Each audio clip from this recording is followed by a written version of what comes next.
Thank you. Thank you very much. Lovely to be here. It's a brilliant little, beautiful studios here in Hammersmith. I have to say, I'm not very impressed, though, by the standard of graffiti in the gents' toilet here. I was in there earlier. Don't know if you know one of the cubicles. 6-inch high letters in one of the cubicles. Somebody has written, "Suck my cock." Pathetic, childish, ignorant thing to do. There's no name, no phone number, no address, nothing. How am I meant to get in touch with you? What a waste of my valuable time. 4 hours I waited in that cubicle. Nothing. Not a dicky bird. Not a sausage. But when a bloke came in, I was going, is that you? Is that it? No one answered it, you know. One bloke even attempted to suck my cock, which wasn't what I wanted at all. I did see a good bit of graffiti in a pub. I was in Bristol the other day. One of the cubicles there, someone had written, "I am 12 inches, do you want me?" Which is quite funny on its own. But underneath that, someone else had written, "That depends on how big your cock is." I was chatting up a girl in a bar the other day. It wasn't going very well, I have to say. I liked her. She wasn't really interested in me. I was annoying her, if anything. But I was persistent. As you're going to find out, ladies, if you do just hang around by the bar after the show, I'm persistent. That's all I've got. It's my superpower dating, persistence. Try and wear them down. Hopefully get a pity fuck. I mean, is there any other kind, mate, if we're being honest? I want you to know, I didn't just pick on you because you're near the front. I had a good look around everyone. It was still you.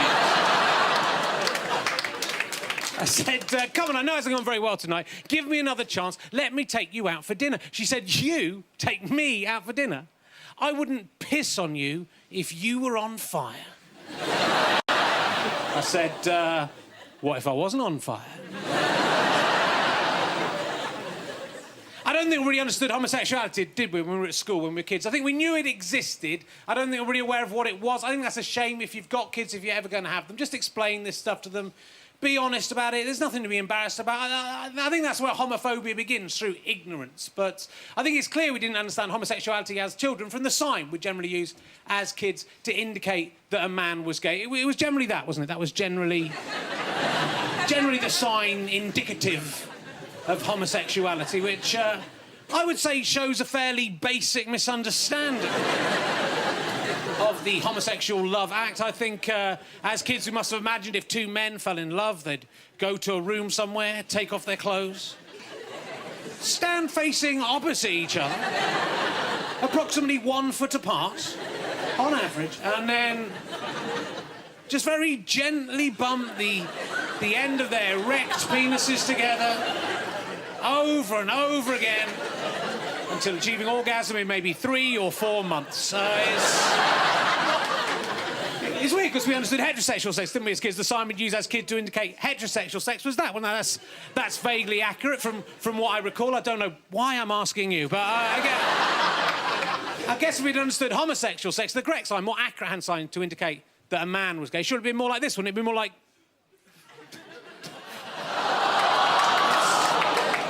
It's a beautiful expression of love between two people. Don't be childish about this.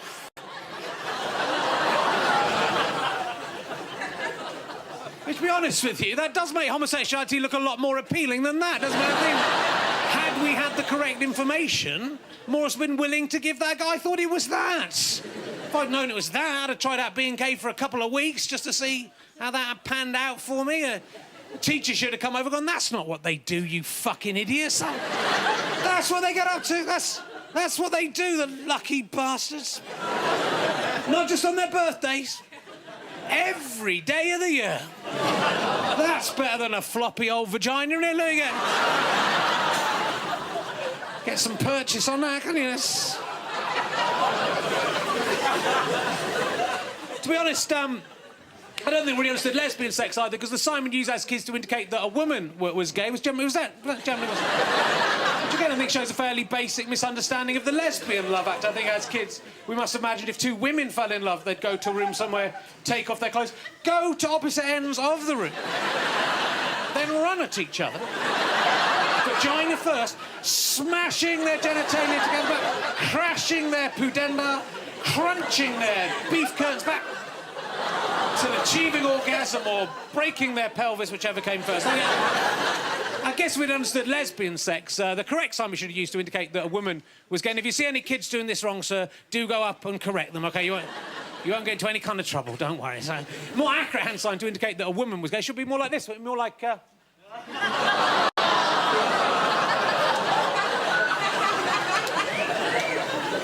As is my understanding from the instructional videos I have seen. So, you know, there is a point when I'm doing that routine. I realise I'm 43 years old. I know I don't look it. Stop shouting out. It's embarrassing. But 43 years old. Here I am on national television, BBC Three. It still counts. Licking. That's my job, to lick my own hand whilst fondling my own semi-imaginary pussy. Think my dad's proud of me? He's not. He's ashamed. I am 43. I'm a very tragic individual. I've never been married. I've got no kids. I'm beginning to think I've wasted my life. Don't be like me, you young people. I think a lot of men my age, they maybe look at me and envy the free. I live this kind of student lifestyle, do whatever I like. I think men my age maybe envy me that. It's not as good as you think, fellas. I think when maybe you're about 17 or 18, you think it's a good idea to go out and sleep with loads of different people. I think most of us get a bit older, into our 20s. We realise it's more satisfying to be in a long-term exclusive relationship with someone we have genuine feelings for, that we cherish and love. Then we get a bit older, into our 30s, and we realise, no, I was right, first of all, but it's too late to have kids by then, you know, to have to divide up the CD collection. It's more trouble than it's worth. Best just sit it out, wait for the blessed release of death. I was in a long-term relationship a few years ago. We were going through a bit of a sexual malaise. We were trying to spice things up a bit. I had an idea how we could spice up the love. My girlfriend had an idea how we could spice up our love making. She said, why don't we get a Mars bar, right? You know, the Mars bar sweet. We can melt that down to a kind of paste in a little bowl over the stove. We can smear that over each other's genitals and lick it off. I said, seems like a bit of a waste of a perfectly good Mars bar. The thing is, Mars bars taste really nice. They're delicious. Whilst genitals...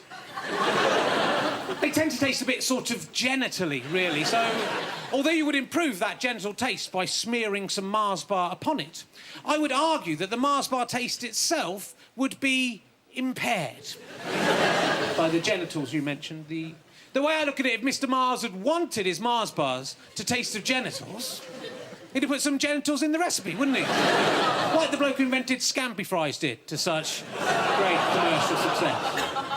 It's the Gillian McKeith school of seasoning. So, I didn't want to do that. I had an idea how we could spice up our lovemaking. I said to her, why don't you bring your best friend to bed with us, eh? 3 in a bed, menage a trois, them lesing up. She said to me, you've got enough problems satisfying one woman at a time. What makes you think you could cope with 2? Thought she got me there, girls. Thought that was clever. She was so wrong. I said, well, that is the entire beauty of the system. When I'm done, you 2 can finish each other off for me whilst I sleep. A woman knows what a woman wants and has the patience to see it through to its tedious conclusion. She finished with me shortly after that conversation, so now I'm reduced to having 1 in-a-bed sex. Menage a un. It's worked out great for me because I forgot. I really like to have sex with someone that I pity. It's the only way I can get off. So who is it who says potato anyway? Because someone should tell them they're definitely pronouncing that word wrong. You might think it's not a big deal, let's maintain the status quo. Let's call the whole thing off. No, they're saying the word potato badly incorrectly and someone has to tell them. You might say, oh, let them go on saying potato, you can vaguely understand what they mean. You have to think, 5 years down the line, that bloke's in a swanky restaurant about to propose to the woman he loves, a snooty waiter comes over, takes his order, he goes, oh, by the way, does that come with potatoes? The waiter's going to snigger, the woman's going to think, I'm not marrying this bloke, he can barely speak. Go up to your potato saying friend, be a mate with a potato, go, look, mate, what do you call this? He'll go, well, that's an easy question, I'm looking forward to answering that, as I know the correct answer. The name that item is commonly referred to by is the potato. That is its... No, it isn't. You're the only person in the world who calls it that, right? Everyone else calls it a potato. You're saying it wrong. I'm just being a mate, trying to help you out. You might go, well, that's just a matter of pronunciation, isn't it? It's like, you say tomato, I say tomato. It's exactly the same as that. No, mate, no, it's not a tomato-tomato situation, because some people do say tomato, They're incorrect to do that, but we can at least have an argument about it. There's a discussion to be had over the pronunciation of that word. You're the only person in the world who says potato. You mean different for different sake. I mean, I'm all for the evolution of language, but you can't just start making up your own pronunciations of words as you fancy. Willy-nilly, language will break down. No one will be able to understand each other. Where will it end? I say banana, you say banani. I say pomegranate, you say kumquat. It's got to be the same. Or language doesn't work, it's potato. The only person in the world who might conceivably say potato, apart from you, is Inspector Clouseau. Not the good Peter Sellers Inspector Clouseau either. The evil Steve Martin pissing on the grave of a genius Inspector Clouseau. What kind of arrogance or greed or stupidity could make a man think, yeah, I'll have a crack at Inspector Clouseau? No one's really nailed that part yet. I'd probably be the best at that. People would remember me in that. Don't make excuses for him. He's done it before. He's done it with Bilko. He should have learnt. What a fucking twat. And he's wrong. He's wrong. The French don't say potato. I wish they did. They don't even say potato. Instead of saying potato or potato, the French call a potato a pomme de terre, which literally means apple of the ground. That is not a good description of a potato. A potato and an apple are nothing like each other. I mean, they're both foodstuffs. That's about as far as... What does that mean? A lasagna is a lion bar of the oven. I don't think so. An apple's a fruit, a potato is a tuber. An apple's green, a potato's brown. A raw apple tastes delicious. A raw potato tastes like a man's semen. I imagine. I've never eaten a raw potato, so I think we have to satirise the French, because they're wrong to call a potato an apple of the ground. That's wrong. But everyone in the English-speaking world has to do this for this to work. From now on, everyone in the English-speaking world has to start referring to apples as potatoes of the sky. Which is factually incorrect, but I think that's a better name for apple than apple, wouldn't you? Sky potato, that would liven Genesis up a bit, wouldn't it? Do you want a sky potato, Eve? Yeah, of course I fucking do, wouldn't it? The reason this is a good satire of the French, you have to imagine little French boys in school learning English. The teacher comes in one day, goes, "Voici la pomme. Mais en Angleterre, on dit la pomme de terre de ciel."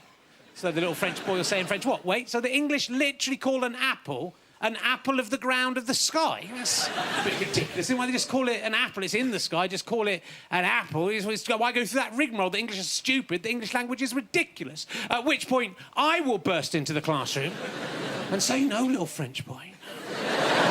It's you who is ridiculous. You and the entire French-speaking world for calling a potato an apple of the ground, which, by the way, doesn't resemble in any way at all. The rest of the world are laughing at you. They think you're... idiot. I've just satirised you and everyone you know, your mum, your dad. Monsieur Lucas at the boulangerie. Oh, yeah, I got him good. Made you all look like fucking idiots. How'd you like them, sky potatoes? Thank you. So,